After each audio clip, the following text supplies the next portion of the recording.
हमारे बालों में खुश्की क्यों होती है? तो ये बात आप बखूबी जानते हैं, हमारे बाल जो हैं वो प्रोटीन केराटिन से मिलकर बने होते हैं और प्रोटीन केराटिन बनने में जिंक जो है बहुत हेल्पफुल होती है। और जब हम जिंक फूड्स खाते हैं तो उससे क्या होता है, हमारे बालों की जो ग्रोथ होती है वो अच्छी होती है। लेकिन जहाँ तक बात है डैंड्रफ की, जहाँ तक बात है हमारे सर की खुश्की की, तो बेसिकली ये हमारे स्किन के डेड सेल्स की एक लेयर है और हमारे सेल्स की रिसाइकलिंग का मरला चलता रहता है। नए सेल्स बनते रहते हैं और पुराने वाले सेल्स जो हैं वो डेड हो जाते हैं। डैंड्रफ के केस में देखा जाए तो क्या होता है, हमारे स्किन की जो डेड सेल्स की लेयर है वो प्री मैच्योर रीजनरेट करती है। प्री मैच्योर जो स्क्रैप बन के वो उतरना शुरू हो जाती है और अमूमन सेल्स की जो लाइफ होती है वो 30 डेज की होती है, 30 दिन की होती है। लेकिन जब डैंड्रफ के केस में देखा जाए तो क्या होता है, वो 30 दिन से पहले ही इजैकुलेट कर लेते हैं, 30 दिन से पहले ही प्री मैच्योर सेल्स ही डेड हो जाते हैं और जिससे क्या होता है वो स्क्रैप बन के खरेपियाँ सी बन के वो उतरने लग जाते हैं। हमारी बॉडी में एक ग्लैंड होता है जिसको बोलते हैं सीबम ग्लैंड, और सीबम ग्लैंड क्या होता है, वो हमारी स्किन के ऊपर ऑयल को जनरेट करता है। तो ये तेल फंगस मेलासीजिया की खुराक होती है और जितना ज़्यादा ये तेल हमारे स्किन के सीबम ग्लैंड खारिज करेंगे उतना ज़्यादा ये फंगस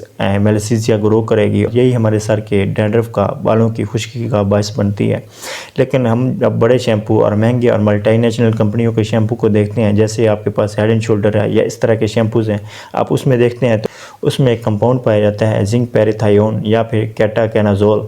अब ये जिंक पेरिथायोन क्या करता है, ये एंटी फंगल प्रॉपर्टीज़ रखता है और जब हम एक दफ़ा बालों को ये शैम्पू करेंगे, 2 दफ़ा करेंगे और जब तक करते रहेंगे तो क्या होगा, फंगस नहीं ग्रो करेगी। लेकिन जब छोड़ देंगे तो फंगस फिर ग्रो कर जाएगी और इसकी वजह यही है जो कि मैंने आपको बता दी है।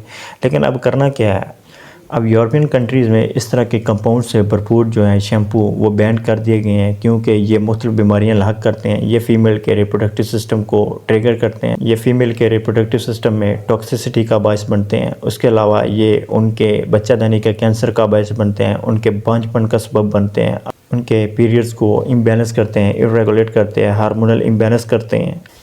अब वो 6 चीज़ें जिनको इस्तेमाल करके अब उस फंगस को, मेलासीजिया को ख़त्म कर सकते हैं जो कि हमारे डैंड्रफ का बायस बनती है। उसमें सबसे पहले है आपके पास कोकोनट को आपने ऑलिव ऑयल में मिक्स करना है। 1 चम्मच कोकोनट ऑयल को 1 चम्मच ऑलिव ऑयल में मिक्स करना है। रात को सोने से पहले बालों की जड़ों तक लगाना है और सुबह वॉश करना है। ऑलिव ऑयल में क्या होता है, लॉरिक एसिड पाया जाता है जो कि हमारे सर की खुश्की को ख़त्म करता है।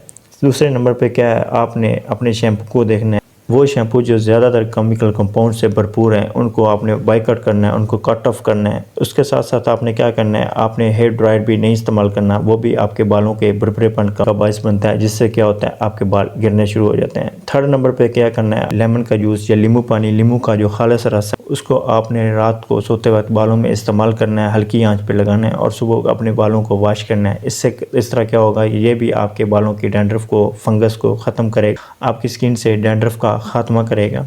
चौथे नंबर पे आपने क्या करना है, वो लोग जो अपने घरों की टैंकी को साफ़ नहीं करते तो उस वाटर में, उस पानी में क्या होता है, क्लोरीन और फ्लोराइड ग्रो करते हैं जिससे क्या होता है कि हमारे बाल जो हैं वो कमज़ोर होकर गिरना शुरू हो जाते हैं और हमारे बालों की खुश्की का बायस बनते हैं।